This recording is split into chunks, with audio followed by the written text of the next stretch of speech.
All right, so I guess that does bring us back to the topic of video games at large. But yeah, this does bring us in a roundabout way to video games in general. And Nintendo did release some very, very preliminary news about their E3 lineup and some of the things that we're going to see at E3 this upcoming June. So I guess the big question to ask us now, and again, we don't see much. It's all very vague and up in the air right now. But what do we expect to see from E3? What are we hoping to see from E3? We're going to start with Evie on this one. Oh boy, I have no idea. I mean, I'm hoping we'll finally get some Pokemon news because I'm bored of not getting Pokemon news. But other than that, yeah, that's pretty much it. I mean, the one game I was really waiting for on the Switch was a release title, so obviously we're not getting news on that. And yeah, Pokemon news is what I want to see and what I hope we'll finally see. And that's about it. What's this Pokemon you speak of? Can you fire RQ for that? Eh, I thought we were a Fire Emblem network. All right, definitely fire RQ for that. yeah, sorry, RQ. Eh. But Emmy, you're back to being the host. I was going to say if you fire RQ, that puts me back in my previous position. Yeah, well, The lesser of two evils for now. yeah, until you annoy me again. This Anyway. is my personal battle of Bahala. Anyways, All right, RQ. What about you then? so I hinted at what I'm looking for already. You did? I never would have I guessed. yeah, right, totally. I'm totally the one track mind here. I'm really hoping for Fire Emblem because Fire Emblem's been in the same boat as Pokemon. I actually do know what Pokemon is, believe it or not. Really? I know, right? Shocking. I mean, I really only know the Gen 1 monsters, but that's a whole other story.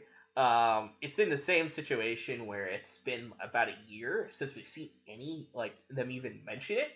So it's kind of concerning to me that we haven't heard anything about Fire Emblem Switch yet. So seeing anything about Fire Emblem would be nice. Obviously, I'm as hyped as many people are for the Smash stuff, but we know we're getting a lot of Smash at E3.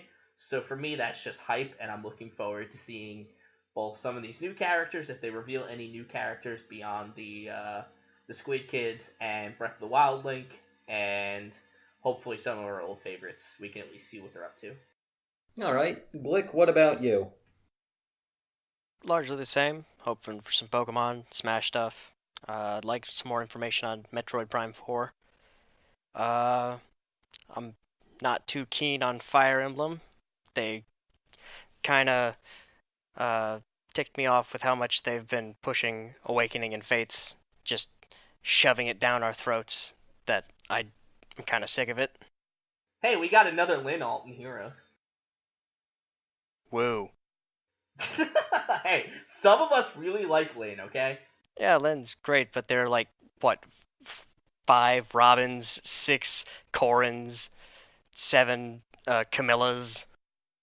Only 3 Camillas, thank God. It's 6 Robins, 5 Corins, I think, 5 Lins. I put those numbers out as a stupid exaggeration. And some of them were actually true. I know, right? It's so basically they're not pushing Awakening and Fates down our throats. It's Awakening, Fates, and Lin. At least get your jokes right. It's not a joke. I'm sick of it. I'm actually tired of it. No, I really am too. You're totally on point here. I'm really hoping, and I think they will.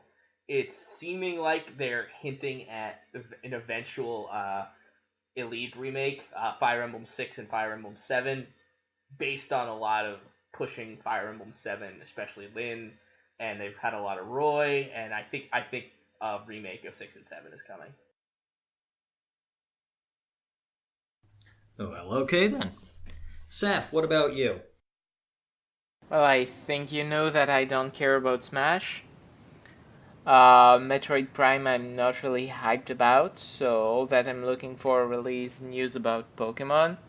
I really hope they'll finally give us something, because the game is supposed to be released in like early 2019 or end of 2018, so it'd be about time. I don't think we actually have an actual specific or even really a vague release date for it yet. So even getting that might be nice.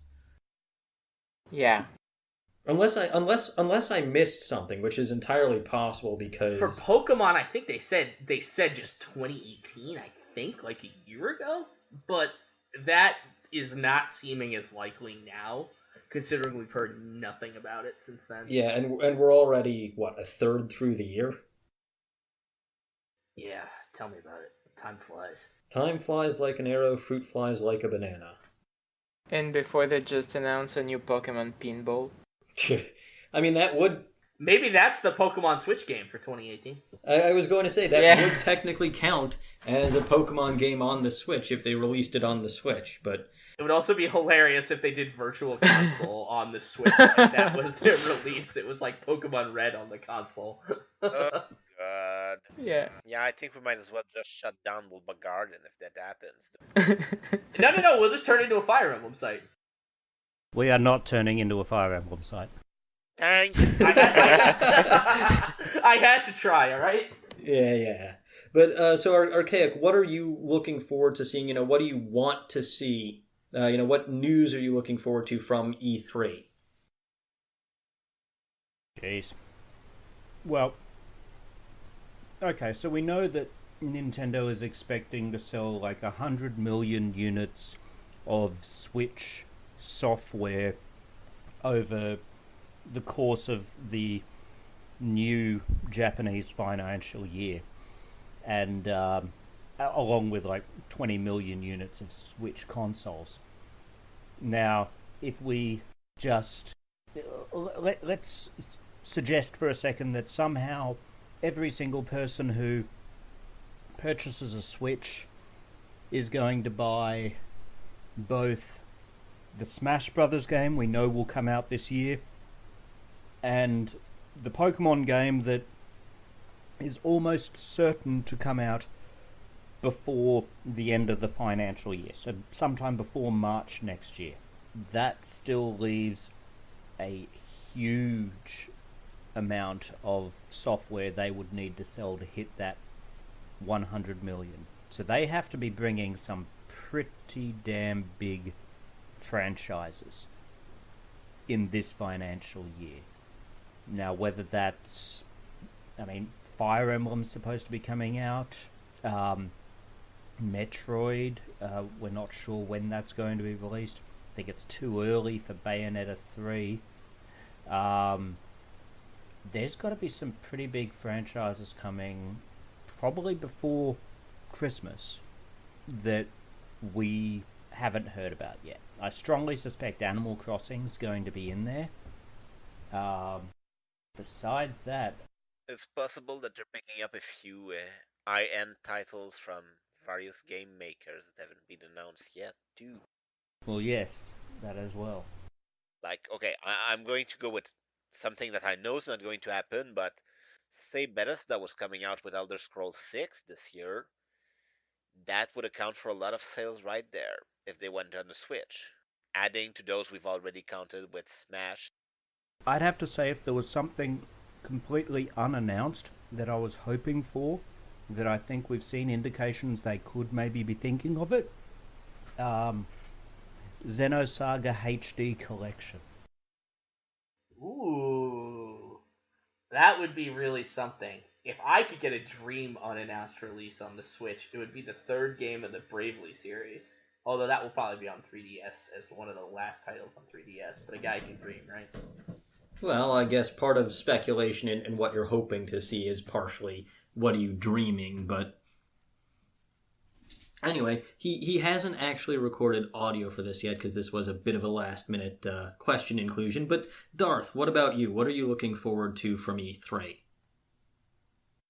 Two major things I'm hoping for would be Smash Bros. And Pokemon.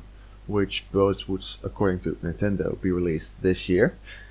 I expect them to be released around the holiday season, November, December, their usual time for big releases. But given it being Nintendo, I don't expect it to be the E3 and mostly be at some of their own Nintendo Directs, which they do outside of it. And Nintendo's always been a bit different at E3 events, that know what you would see. We might see like a trailer, like teasing, like the Pokemon game, for example.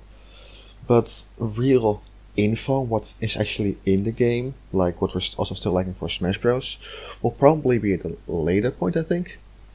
Of course, I would still hope it would be there, but I don't expect it, so I keep my hopes low just in case, not get disappointed with it. But if I would see something interesting this year, then it would be amazing. And as for me, I'm a simple guy who really doesn't game much these days. I'm pretty much going to be happy if we hear any news about the upcoming Pokemon game for the Switch, which, as previous panelists have mentioned, that's probably going to happen.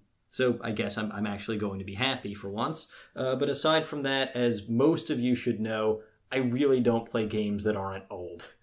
I mean, Armada that I mentioned earlier was released in the early 90s, so that should tell you something. But, of course, E3 was not the only recent Nintendo news. They also just released their financial report for the fiscal year ending in March of 2018.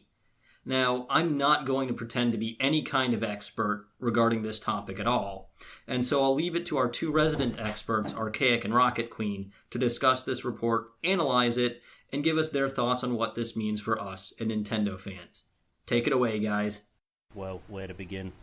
We don't want to bore everyone with the numbers too much, do we?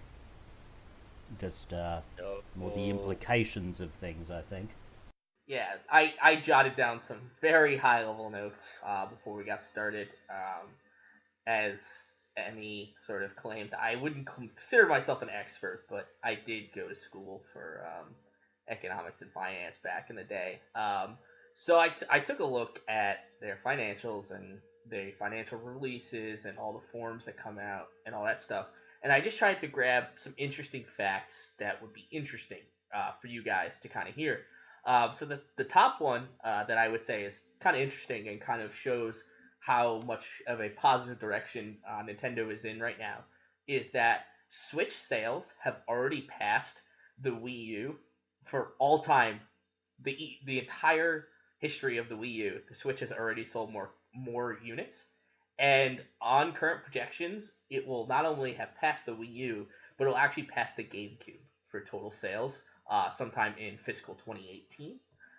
And Super Mario Odyssey has already sold more than 10 million copies, and the Super Nintendo Classic is over 5 million copies sold, which is pretty good for a system that's almost as old as I am. The sales of the Super Nintendo Classic, and for that matter the NES Classic,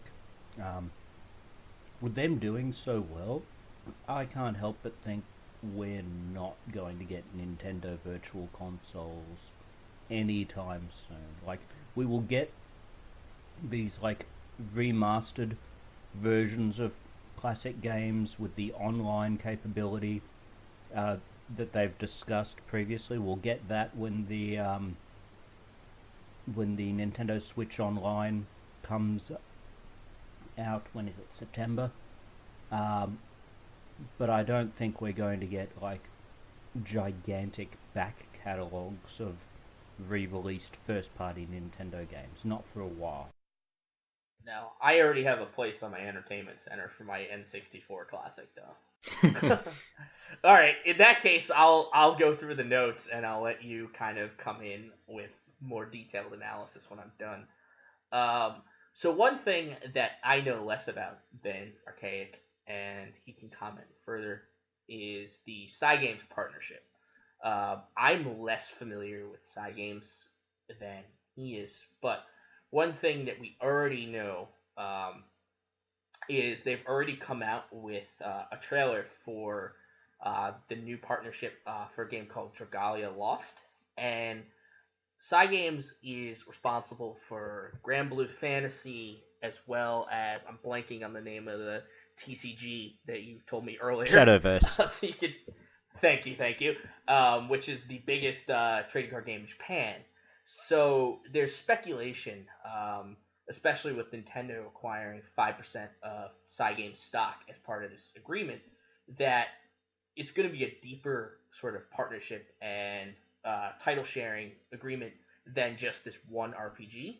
A couple things we've talked about are the possibility of a proper release of the Pokemon trading card game as a possible online game on the Switch or maybe on the 3DS in the future, as well as maybe even Fire Emblem Cypher. For those of you who don't know, that is the Fire Emblem trading card game. Which is, of course, Japan only. Yeah, I mean... Yes. Yeah, like, Cygames... So DENA, who Nintendo already have the agreement with, who they've been partnering on for their existing mobile titles, they own 24% of Cygames stock. So, more than likely, what's happening with Cygames is a bit of an extension on what they've already done with DENA. To be perfectly honest, like this new game that they're working on together, that RPG, I don't know how that's going to go. I mean, is it just going to be like Grand Blue Fantasy, which, to be honest, I've never played?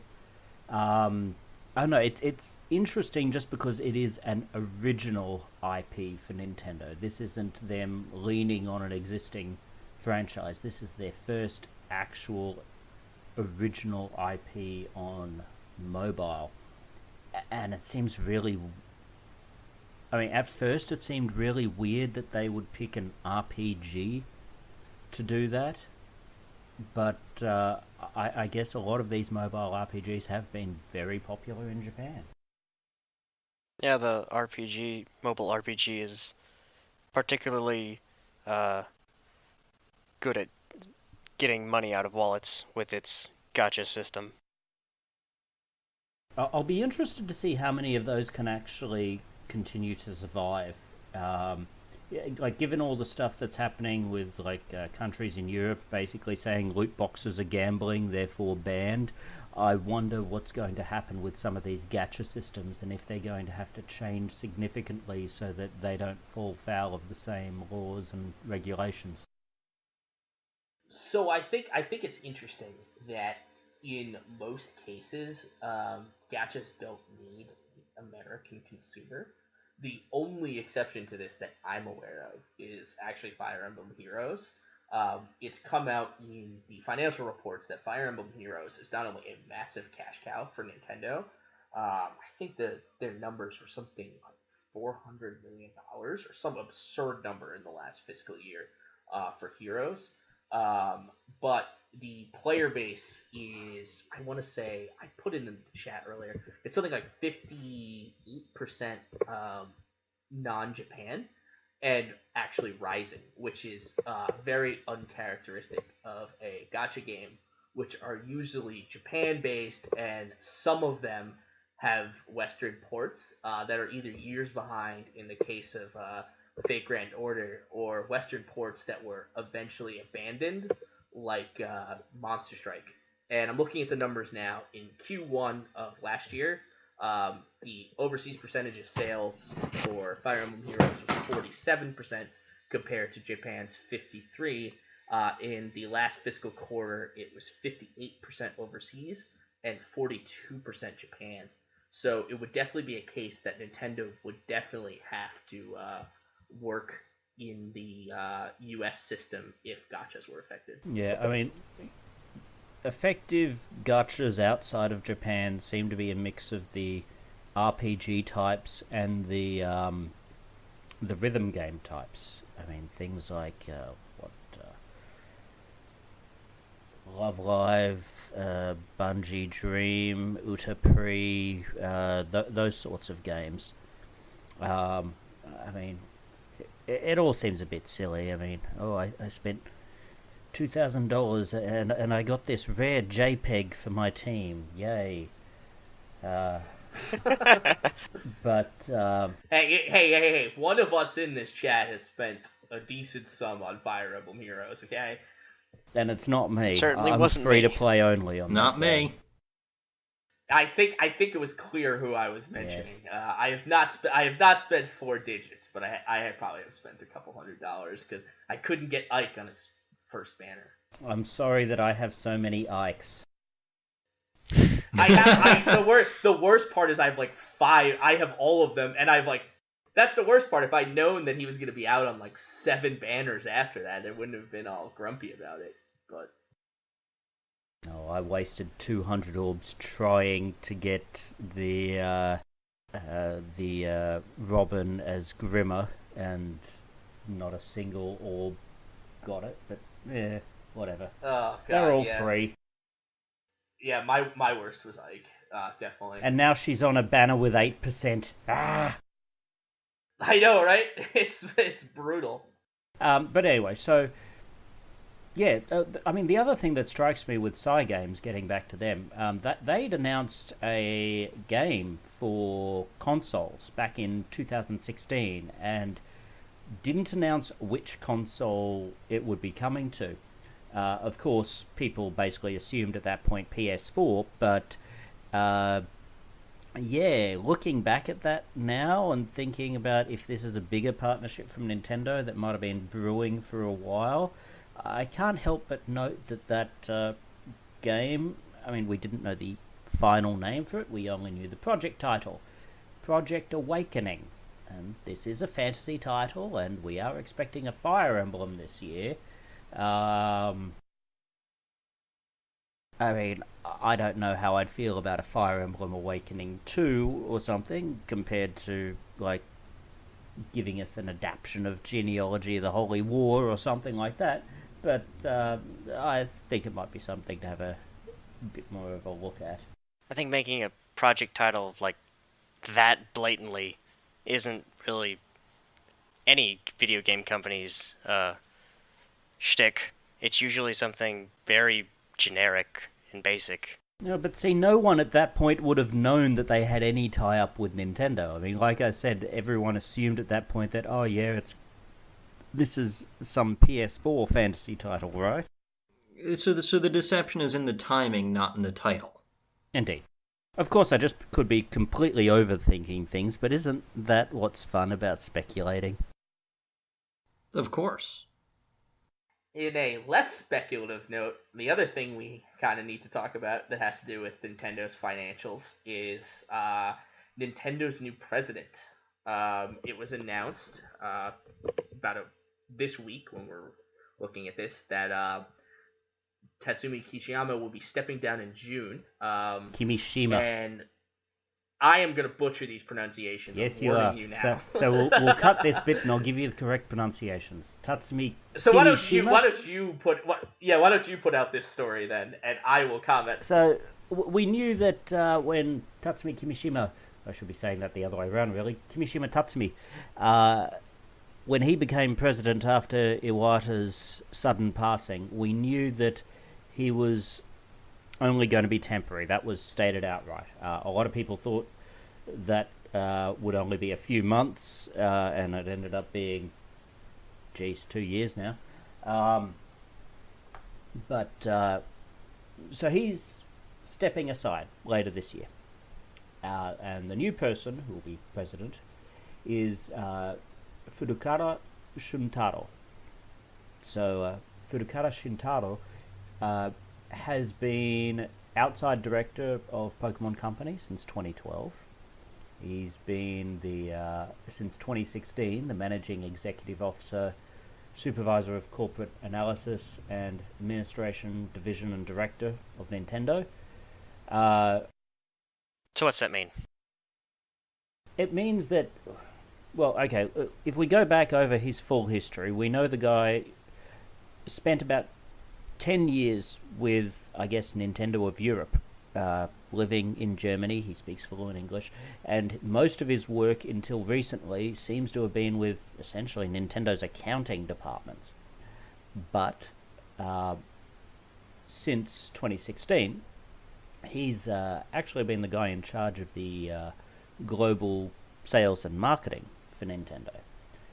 So he's basically overseen all of the Switch marketing efforts, which I think we can all agree have been substantially better than what they were doing for Wii U. So, oh, and of course, he's much, much younger. I mean, he's about, I think, around the same age Iwata was when he became president.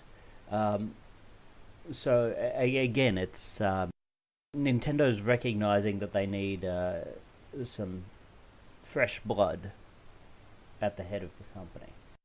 Yeah, so he, in one thing to note, which is kind of obvious based on the performance of the Switch, is that it was sort of a planned custodial period, because the departing president is 68, and he even said himself that he thought Nintendo needed a younger president in order to better understand the needs of their customers. And I think one of the things that kind of points to that is the success of Splatoon and Splatoon 2, which was kind of known in the Nintendo world as a project that was really kind of taken on by some of the younger members of the team. And it's been a huge success. Both Splatoon games have. So they definitely wanted to kind of get a younger face into the role, as well as kind of put some fresh minds on continue to make the Switch successful.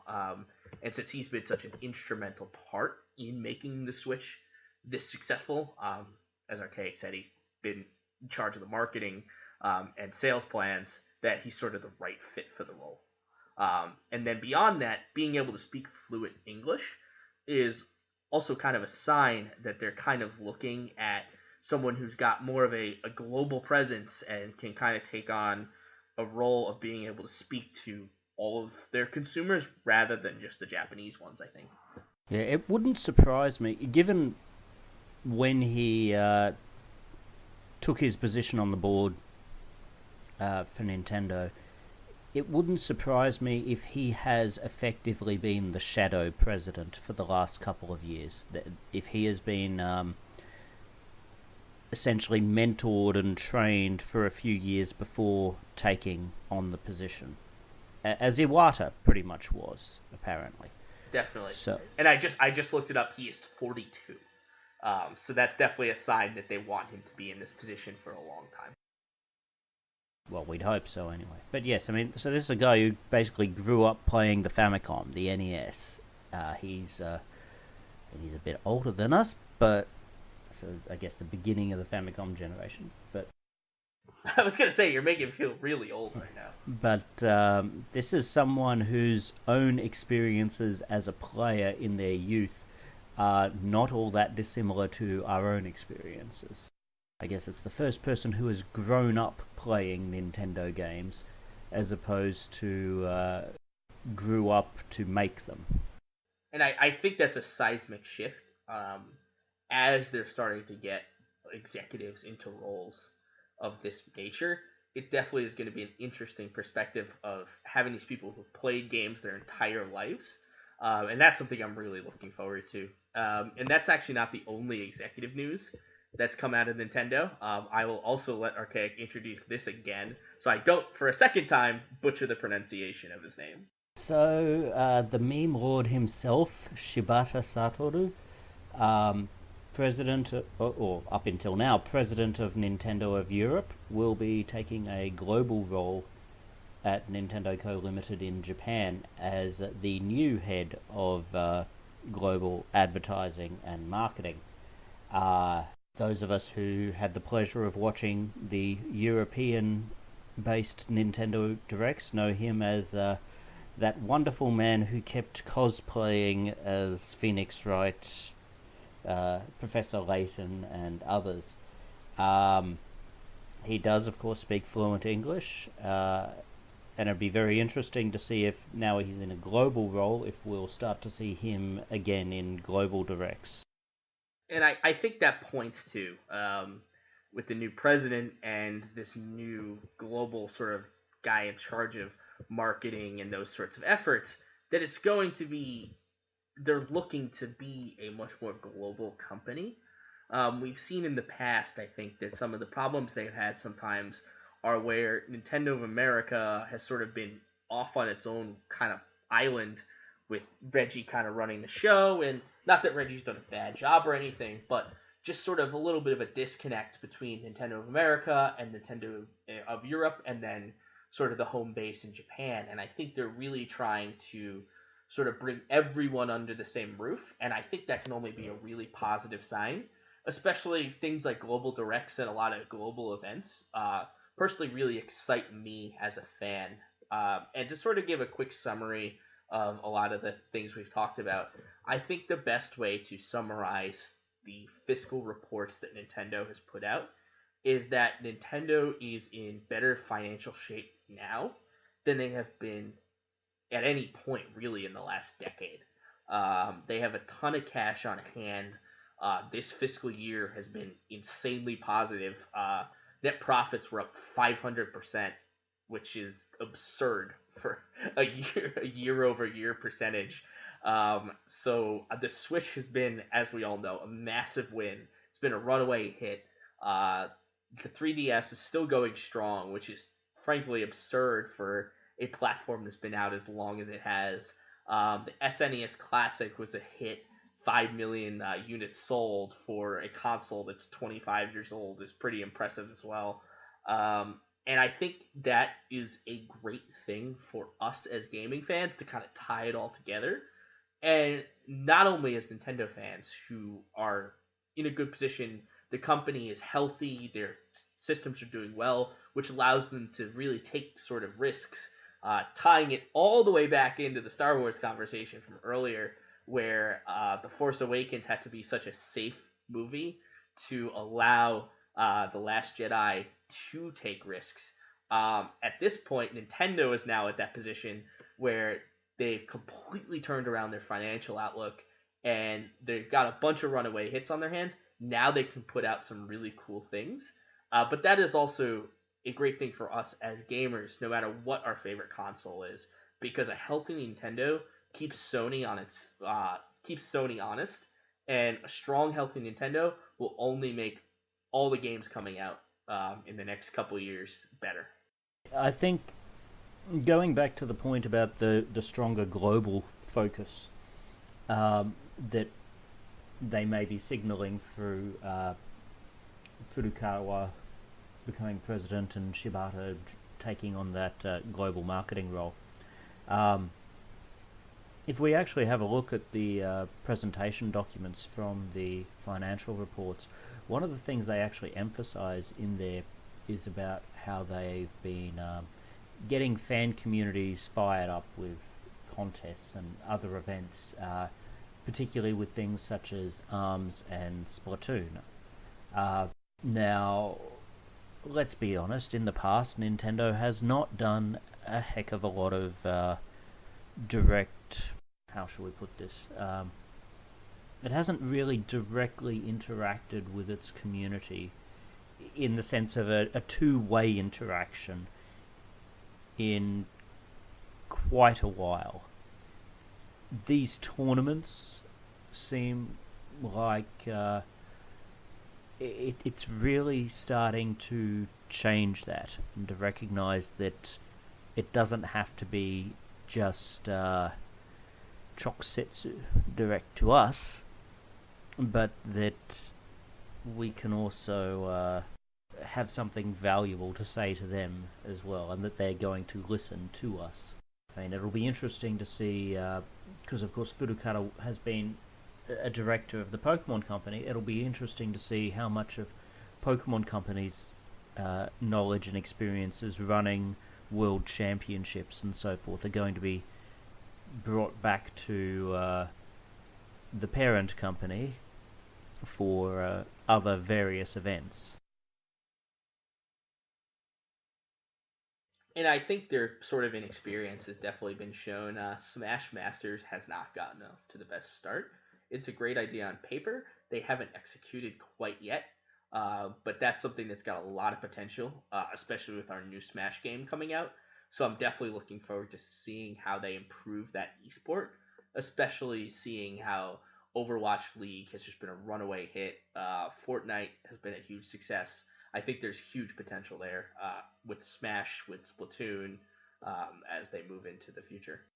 I feel like they're still being a bit conservative there, and perhaps they're being conservative because of all the problems things like Overwatch League have had.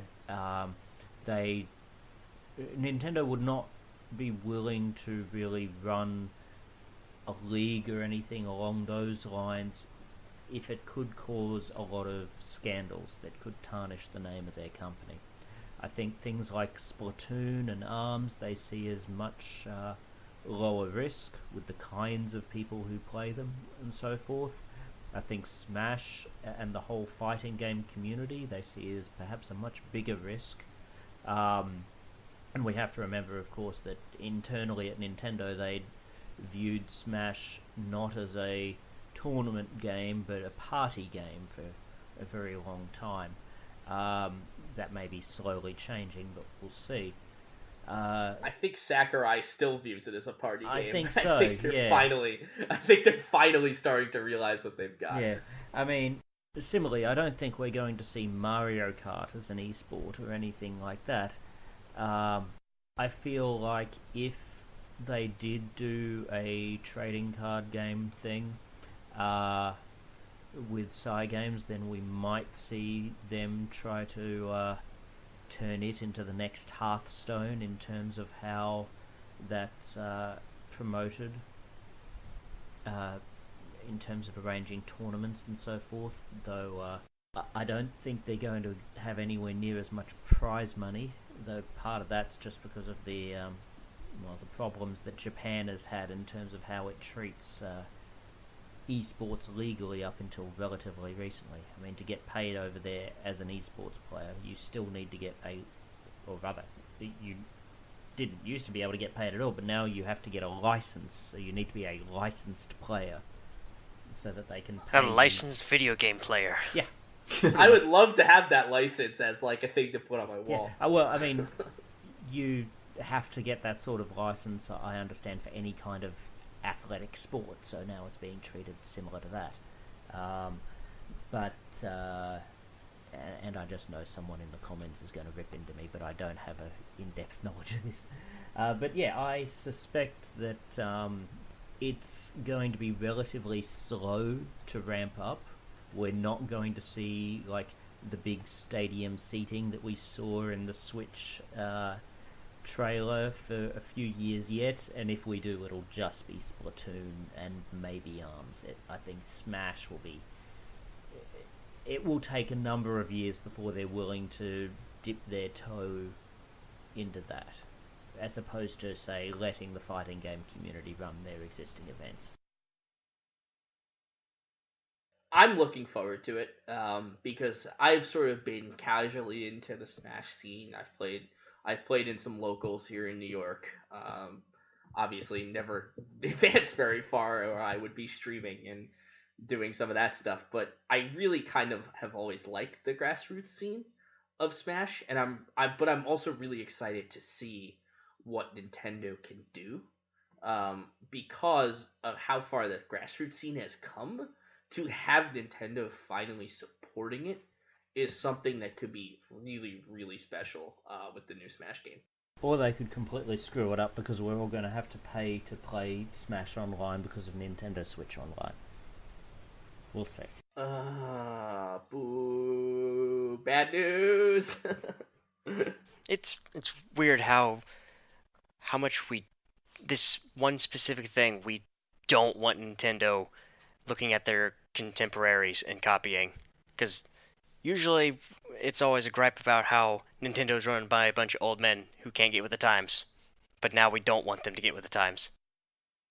Hey, just in this one specific instance, you're right. Yeah. In this case, I think it's the third parties that are pushing it. My understanding is that those charges are basically what funds the servers that the third parties run, so you can play your games online, and Nintendo's basically just been subsidizing that up to this point in time. I wish Nintendo would continue subsidizing it, but presumably if online gets as big as it should be, then maybe the costs are just not at a point where that is at all reasonable. Fire Emblem gotcha profits cannot continue to pay for everything else. You sure? They're gonna run out of Linalts, I'm telling you. Oh, I know what we didn't mention. The lightsabers in Nintendo Labo. Come on. Oh my god, that's right! What? What? Yeah, there's it's a secret, and Archaic showed me this earlier, so I'll let him take over, but it's apparently an Easter egg in Nintendo Labo. Oh. Well. Alright, well, Good for Nintendo Labo. yeah, so they actually have lightsabers with Nintendo. So, you see, it's not just, it's not just Boba's weird cousin Wobbuffet that connects Nintendo and Star Wars. There are other connections And that's our cue to call it a night. Yes. Fine. We'll call it a night. I think we've been running for about 2.5 hours now, so that about does it for this episode. Thank you to everyone who joined me today for this episode, and I did have quite a bit of fun with this one. For those of you watching this on Twitch, I hope you enjoyed the stream, even though it was pre-recorded. Hopefully it's a little bit condensed for you all. For those of you watching this on YouTube, please post a comment below telling us what your thoughts are both on the Star Wars franchise as well as the recent Nintendo news, and possibly what you're expecting in E3. With that, I would also like to mention that the Pokemon Marathon for St. Jude from the Speed Gamers is beginning on June 18th. And while that's not going to be happening for a couple of months yet, or about 1 month by the time this gets aired, it's not too early to start donating. So, it's for a good cause. It's a Pokemon marathon. Please, donate to that and make sure that on June 8th you start watching. With that, I will see you all in the next episode, and remember, the Force will be with you. Like, comment, and subscribe, and join me for Fire Emblem on Wednesdays nights. Always trying to get your own plug-in. Alright, so anyway, that's a wrap, everyone. Thank you again for joining me today, and I will see you all next time.